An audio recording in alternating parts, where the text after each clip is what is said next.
Hi everyone, on this bright and early, not quite frosty, but chilly morning here. The sun is not even up yet. It's actually just about to come up over the mountain. It is 6 o'clock in the morning, and you might be wondering to yourself, what is she doing out in the garden this early in the morning when it is so chilly?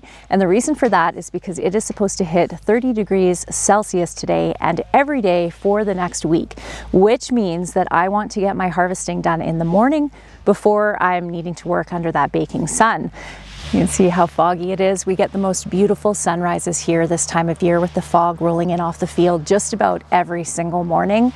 And it is so beautiful, especially when the sun just crests over the mountain and everything lights up and turns yellow. I'll make sure to show you that. It's just beautiful. The first place that we're going to go this morning is to the high tunnel, which is right in behind this greenstock planter here. Well, good morning, Simon. This is Simon, who always comes down to see me when I'm working in the garden in the morning, and fortunately also hunts mice. We actually haven't had a huge amount of mice this year, which is great. I don't have any little chew marks on my beets or my carrots, which I sometimes do, but he is doing a great job of taking care of them out here in the garden.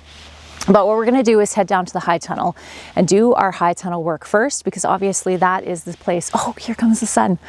Can you guys see? Look, the sun is just about to come up, or it is just coming up over the mountain there. So beautiful. Oh my gosh, this time of year we get sunrises like this just about every morning with the fog rolling in off the field like this, and it looks pretty magical. So the plan this morning is we're going to head down and start doing the harvesting that I need to do in the high tunnel, because that is the space that obviously heats up the fastest. Then we'll come into the main garden and pick what we need to pick up here. But first, I think we'll just stand here and enjoy the sunrise for a minute, because wow, it's so beautiful. My gosh, just fills my heart with so much joy. So beautiful. So here we are now in the high tunnel. Can you see my breath in the air? It is, what temperature is it in here right now? It is 8 degrees now in here, so it's already warming up even with the sun just barely coming over the mountain there. But the reason that I'm going to start in here, of course, is because it is going to warm up in here much more quickly than outside. So I want to get greenhouse work done first, and I have a whole bunch of tomatoes to pick. What was I going to say about the high tunnel? Oh yes, you'll notice that my high tunnel is a full out jungle again. I have not been as meticulous about pruning this year as I was last year. I really stayed on top of it last year. It's much more jungle-like in here than it was last year, but I could go through here, which is what I intended to do about a week ago, and cut back the majority of the foliage that you can see on my tomatoes, because anything that is on here, like these flowers, for instance, are not going to have time to actually produce fruit before we get a killing frost. So night before last, we got down to 4 degrees Celsius, 3 degrees. We will often get frost along the bottom part of our garden that comes up against the hay field here, because the temperatures in the hay field being lower tend to get colder, and then that cold air rolls up and kind of nips the edge of my garden when it's really cold. And sometimes I'll get frost, early frost, this time of year even, along the bottom part of my garden. And I'm very grateful that that didn't happen, because I have some beautiful squash that we'll walk over and look at when we're done in here that are just looking gorgeous. And with this heat wave that we're going to have this week, and nighttime temperatures significantly warmer than they've been over the last couple of days, 10 degrees Celsius even, which is kind of ideal, I should be able to get a really good squash harvest. And even all of the beans that I planted, when was that? 6 weeks ago now, I planted beans out in the garden, and they are flowering now. So I might actually get a crop of beans this late in the season here in the north, which is so exciting. If you're new, I am in the central interior of British Columbia, gardening in a zone 3B with around 110 frost-free days. So it's a very short season, and anytime we can get a heat wave this time of year, gardeners up in this area are very excited about that, because it extends out our season a little bit and allows us to harvest things that we might not otherwise be able to. So let me just kind of give you a quick walkthrough of what we have going on in the high tunnel right now and some of the things that we're going to be harvesting. I actually have a question for all of you gardeners out there that grow watermelons. This is the first year that I've been successful growing watermelons in my high tunnel. I just scratched this, darn it. But the question I have for you, my friends, is how do I tell that this watermelon is ripe? So is it similar to a squash where this part will die back a little bit and that will indicate that this is ripe? Or is it like in the grocery store where if you knock on it and it sounds hollow that it's ripe? I'm not sure. So if you can let me know, because I do feel like this is probably pretty close because it hasn't grown any larger in size. This is a dwarf variety. I think it was called Sugar Baby. Actually, no, it's a Cull Sweet, but it was a variety that was supposed to be good for growing in the north. And like I said, it hasn't grown in the last probably 3 weeks any larger in size. So I'm assuming this is its full size. So let me know and we'll pick this together next time we're out here. I also have a few cantaloupes back here that are getting pretty close. So I have grown cantaloupes before and this is a northern variety of melon as well. This one is called Early Champ. But the way that I always tell that these are ripe is when I pull on them, give them a little tug, they pop off the vine really easily. So these ones aren't quite there yet, but they are getting close. I have a little honeydew one over here that's definitely not ready yet. I have tons of basil here, and I had actually meant to pick this when we were together in the last video. I realized when I edited, I said I was going to pick it, and then I never actually did pick it. So I am going to pick all of this basil today as well, and the basil that's over there. And then I'll just take this in and freeze dry it. My absolute favorite use of the freeze dryer is definitely with herbs. Oh, look, we have a little bumblebee taking a nap on one of our sunflowers. Oh, look, there's another bumblebee having a nap and another one there. But we also have tons and tons of tomatoes in here, and that's what we're here to pick today. Oh my goodness, look what I just found. This isn't a good thing. Look at that. There's a little bit of powdery mildew on there. That is fairly unusual. I have only had powdery mildew once before in my high tunnel, and it wasn't very bad, and once out in my garden in the last 9 years. So it really usually isn't a problem here because we don't get a lot of rain. It's very dry, and powdery mildew definitely is exacerbated by humid climates. Look at this jungle, oh my gosh.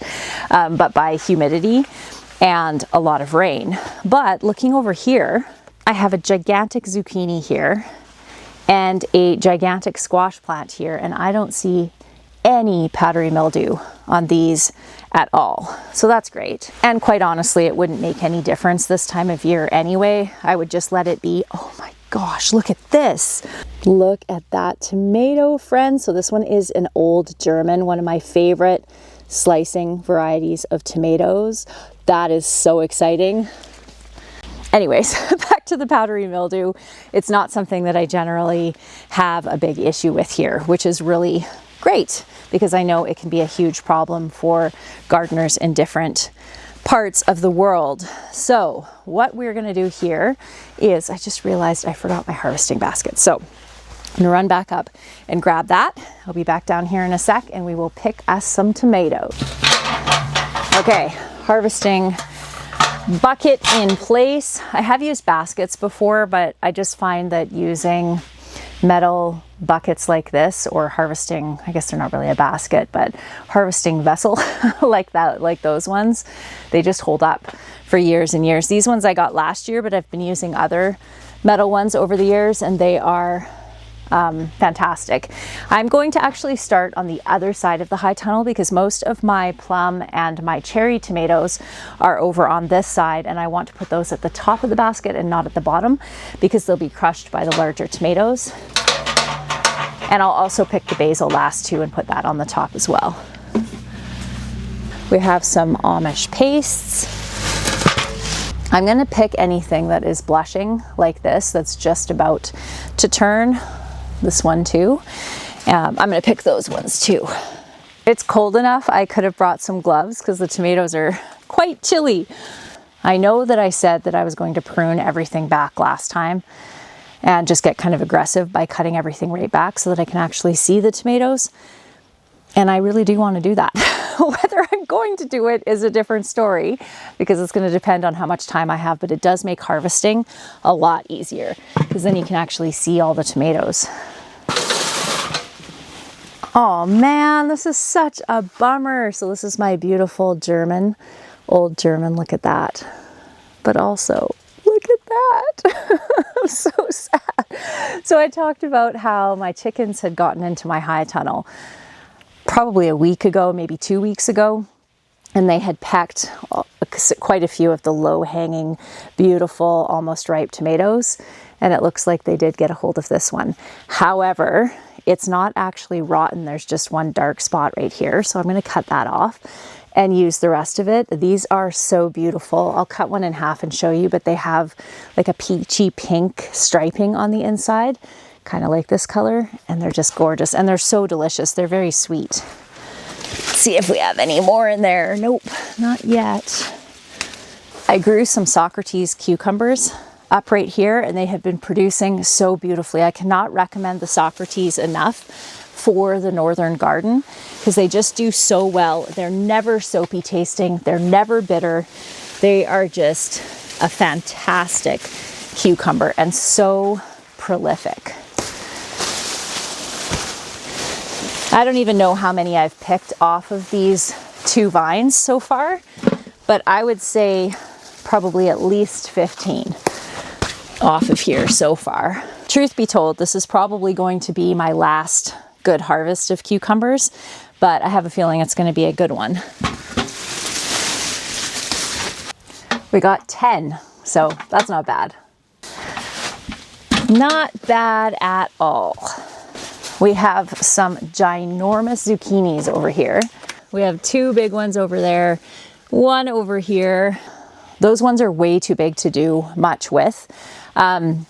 If I was low on zucchini or I hadn't been able to put up a lot of zucchini this year so far, I would actually harvest those and just scoop out all the seeds and any of the watery bits of the zucchini and then grate that up and freeze it. And it would work perfectly fine for using in muffins and bread and things like that, even soups in the wintertime. But I have been able to put up a ton of zucchini this year. So those ones will go out to the chickens. The chickens love zucchini.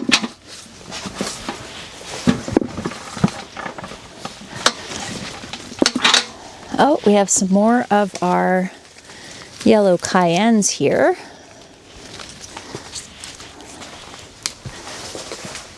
So we'll grab those too.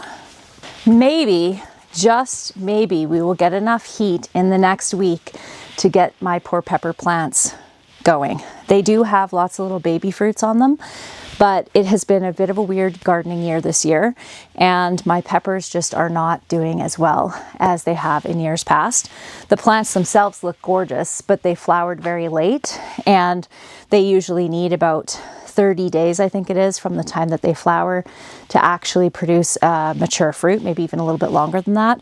So for things like the hot peppers, like I have a couple of examples here. Honestly don't remember the name of this variety, but I know it's a hot pepper. They're all kind of a little bit twisted like that. But these ones are doing fine. So any of the smaller peppers, but all of my King of the North peppers and my California Wonder peppers that are down on this end are not. But maybe this heat wave will kick them into action. That would be awesome. And we have true jungle mania on this side of the high tunnel. I have actually gone through and lopped off a bunch of the foliage in here, but it just keeps going and going.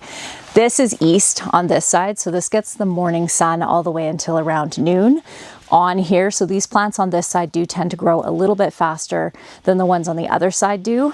But even still, mostly this is just from neglect. These black crim tomatoes, if you live in the north, these ones are another really great one. They're super prolific and delicious. The Arbison beefsteak tomatoes are also doing super well this year. They usually do fairly well. Good northern variety again. Okay, you know what? I have just made an executive decision, shall we say. I am actually going to do this right now because truth be told, I am going to walk out of this high tunnel and go up and start working in the garden, and I won't get down here again. I'll usually harvest this time of year about every 3 days down in the high tunnel.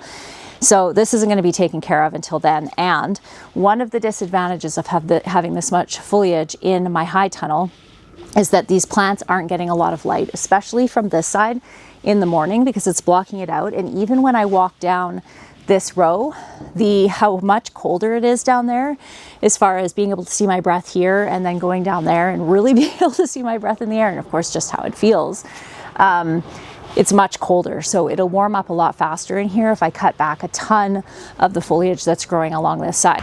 Normally what I do to avoid, little spider, to avoid this particular issue of shading out is I plant bush style varieties of tomatoes on this side, or determinate varieties that aren't going to vine like this. But it turns out I made a mistake with my labeling this year, because those are definitely indeterminate varieties there. So I'm going to go along here and actually just cut these right off all the way across the top of them, anything that doesn't have any fruit that's going to mature or have time. And then if I had a machete, I would use one and just go through here and just be very ruthless, I guess I would say, with all the foliage that's growing along here. And you will remember a couple of weeks ago, about 3 weeks ago now, I did go along and top all of these tomato plants on this side, but I apparently missed quite a few branches, because there's a lot that are still going up that are already almost at the top of the high tunnel again. You can see up there. So we're going to cut all those off too. If I don't do it now, I'm probably not going to do it.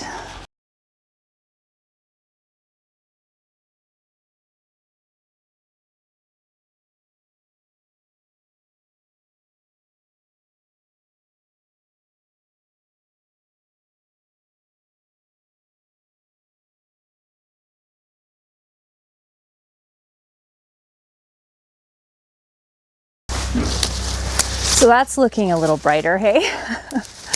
A serious amount of leaves and branches to take out to the compost, but I feel like we're gonna get some good fast ripening now.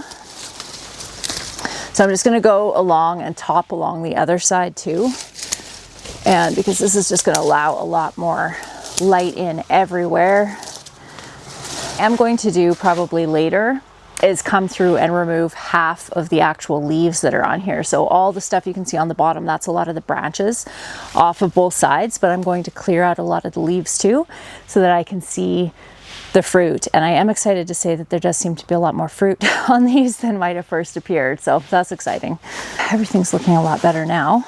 Got a couple of little red cayennes too for our bucket. I think I have a few more tomatoes along the other side to grab. I did switch out my hat because it was getting warm enough in here, or at least I was getting warm enough with the work I was doing to take off the toque.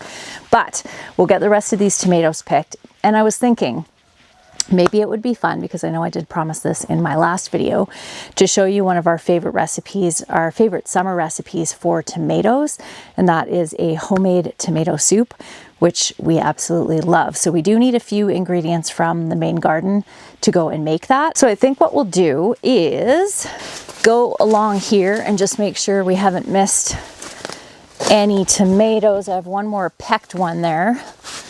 Those stinking chickens. Oh, so much easier to see the tomatoes in here. I'll come back out later and clean up all this shrapnel from my very aggressive pruning. Okay, I was just about to walk out of the high tunnel again without harvesting my basil. So this is the 4th cutting now I've done on my basil, and I'm being really aggressive and going right down to the bottom now, because in all likelihood I might get one more small harvest, but this will be the last larger harvest of basil that we'll get.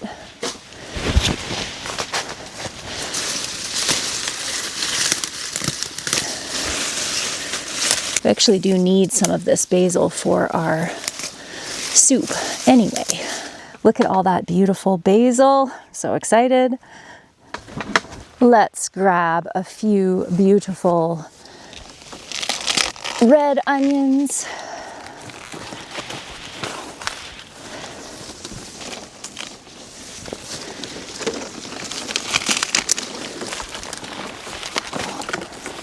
These ones are red wing, beautiful, nice, sweet onions. So I'm gonna roast these up with some garlic, some beautiful garlic. Before we head up to the house though, I promised I would show you some of the squash and just how beautiful the squash patches are looking right now.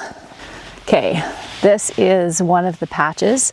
Goes all the way down this way and then to the end of the garden down there. And I love how some of the vines are growing out onto the lawn. And I shared this when I showed the squash probably 4 weeks ago, that I like to not go into the squash patch and see how the squash are doing until it is time to harvest, just because it makes it a little bit more fun.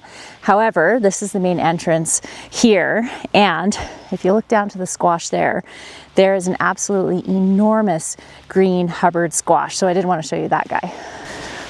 Look at it. It is huge. What a beauty. And there's another little one over there. But like I said, I like to wait to, it's okay, hon. I like to wait until it's actually time to harvest, and then it's a little bit like a treasure hunt. But I'll head down and show you the other squash patch too. So here we are at the main squash patch, and I can see a few pumpkins and a few squash poking out from under the leaves. And as long as we don't get frost for another 2 weeks, it's kind of pushing it, but because we're having this heat wave for the next week, we're guaranteed at least a week more, along with heat, and squash absolutely love heat. This is all winter squash here, so this is for our storage squash for the winter. So my hope is we can keep them on the vine as long as possible. Often in my garden here in the north, I need to pull my squash off before they're fully mature on the vine. But the good news is I can usually get them far enough along that they're well into the ripening process. So they've sized up and they're just ripening, and they will ripen on my covered deck or in a window in my house. Sometimes it can take up to 4 weeks for them to fully cure, but I have never had an issue with doing that. So if you're in a short season, that's something to consider. Normally what you're waiting for with squash is you want the stem to dry out. And when you pick them, try to pick them so they at least have 2 to 3 inches of stem on the plant itself, because that does help it to store for longer in your storage. The nice thing about squash is they're one of the plants, or one of the vegetables rather, that can store in almost any type of situation, as long as it's not too warm, keeping them out of direct sunlight. The coolest kind of place in your house, you should be able to store most squashes for at least a couple of months. Spaghetti squash, you could probably store for the entire winter, even in an apartment. So that's something to think about if you're looking at some type of food that you can store and you don't have a root cellar or cold room or anything like that. Squash is a really good option. You can also freeze it and can it as well. So it's a pretty diverse vegetable, and in my opinion, one of the most delicious ones. I may add some squash. I have some canned squash, at least I think I do, left in the pantry that I need to get used up. So I may add that to our soup, but you could actually roast up some squash and add it to this soup as well. And that would be really delicious. Okay, there's a couple of different ways to make this soup. You can roast your veggies in the oven, including your tomatoes. You can roast some peppers, red peppers in there, which is what I was hoping to do. Your garlic and your onions, you can just cut your onion in big chunks like this. You don't even have to peel your garlic actually if you want to roast it in the oven. I'm going to do mine on the stove top though. So basically the same thing. I'm going to caramelize my onions and my garlic, get my onions in there first and then add my garlic. I'm going to add a whole bunch of butter, a full entire cup of butter to this recipe. And if you have the Little Mountain Ranch family cookbook, which I do have available in hard copy. And if you're worried about tariffs, we actually ship our US orders from the US and our Canadian orders from Canada, so you don't have to worry about that. And we also have a digital version as well if you're international. You can order these internationally, just be prepared that the shipping is pretty high. It's on page 47 of the cookbook. I think I might have this on my blog as well. If I do, I'll link it for you down below. So we're gonna head over to the stove. Okay, our cup of butter in there. Now I'm making a huge pot, so if you're making a smaller pot, you obviously don't have to add that much. And I'm also going to add all of my onions. And the reason that I can have really big chunks like this is because we're actually gonna blend this soup in the blender. You could also use an immersion blender if you like, so you don't have to waste time doing a bunch of chopping. So I'm just gonna get these fried up until they're just about caramelized, and then I'll add in my garlic And while that is cooking over there, I'm going to go through our tomatoes here and pull out all the ones that I want to use in my soup. So I'm looking for the most ripe. I'm also looking for plum tomatoes and cherry tomatoes because they add delicious acidity and sweetness to soups like this. I do have a couple of tomatoes that have cracks on them like this right here. So I wouldn't recommend using tomatoes with cracks. I do have a few tomatoes that have some cracks in them like this. I don't mind using cracked tomatoes in soup like this, but I wouldn't recommend using them for canning. So I'm going to go through, sort through all these and then give these a wash. And if any of them are, let's see if there's an example here. These are all pretty meaty varieties. I tend to grow meatier varieties of tomatoes, but if I had any, like this one might be, this is one of the black crims, a little bit seedy, I might squeeze out some of those seeds and some of the juice and then just add the meat into the soup, or the meaty, the meaty part of the tomato into the soup. I'm going to set aside any of the ones that still need to ripen a little bit, and we'll let those ripen on the counter. Some Roma pastes, those ones are good for soup. I also have all this beautiful basil sitting back here. So like I said, I'm going to freeze dry the basil, but I'm also going to be adding some of that fresh basil into this beautiful soup. Oh, and I also did find some of my canned squash, so I'm going to add that into my soup as well. We also have all of these beautiful cucumbers. I think I'm going to make a Greek salad out of those. Just wanted to show you the inside of that old German tomato. Can you see the pink streaking in there? So this one could have ripened a little bit longer, but I had to pick it because of this gross spot here, so I just cut off that bad part on it, and it didn't go into the tomato at all, which is fantastic. So with a crack like this one, and then this one over here, and the fact that it has dirt on it, I'm just going to send that over to the chickens. But this would be the type of crack that I was talking about, that I would feel totally comfortable throwing in my soup. Roasted carrots are also good in this as well. Okay, I think that'll do us. We'll give these a wash. It isn't recommended to can pureed squash. It's a heat penetration issue. So I do can some cubed squash every year. I will say that it does absorb quite a bit of water. I'd pack them in quite tightly, but it does absorb quite a bit of water, so they're quite soft and mushy. The only thing that I use these for is for soup, and then for adding into bread and muffins and things like that. Oh, so that smells so good. Okay, now into our pot here, I'm gonna add our squash, our maters, and I'm just taking the ends off. Like I said, if there was a ton of seed in here, I would be removing them and then just cutting them into chunks and adding them right into our soup. So all I'm gonna do now is, whoops, I missed a top there, is I'm just going to let this cook until everything has softened. Some of the water has been evaporated off, or it has reduced a little bit, and then I'll be back with you to do the next step.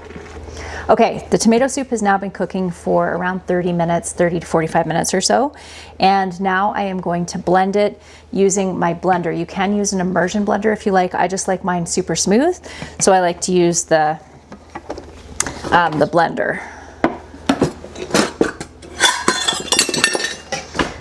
And obviously you want to be super duper careful doing this because this is boiling hot, quite literally.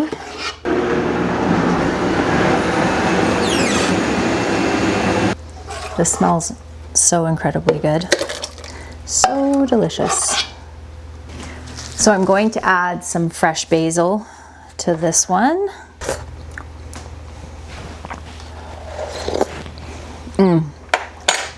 You could eat this just like this without adding the cream. I'm going to add a little bit of cream because we really like that. But before I do, just so that it does not curdle when I add the cream, is I'm going to add a little pinch of baking soda to the soup and stir that in.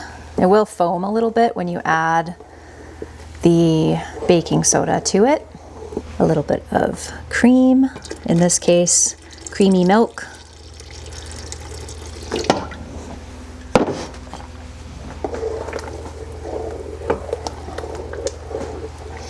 And then into this, I'm also going to add some pepper,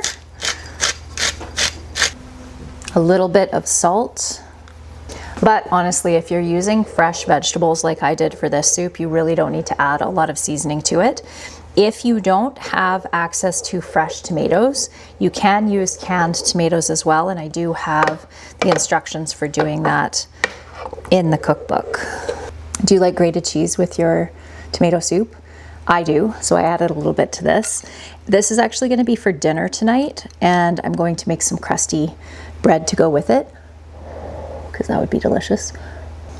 Oh my goodness. Oh, it's so good. You will never ever buy store-bought canned tomato soup ever again once you have made this. I am so glad that I got all those tomatoes pruned back the way that I did. I am going to go in, like I said, and remove a lot more of the leaves off of those plants. I'm going to actually do that later on today because we're going to have this heat wave, and that way I can get some heat going in that high tunnel, hopefully enough to keep the temperatures up overnight, and then ripen most of those tomatoes on the vine. That would be amazing. All right, friends, that is going to be it for today's video. I hope that you enjoyed hanging out in the early morning garden with me and then coming into the kitchen. I look forward to seeing you next time. When will that be? On Monday. I'll see you on Monday. Bye, everyone.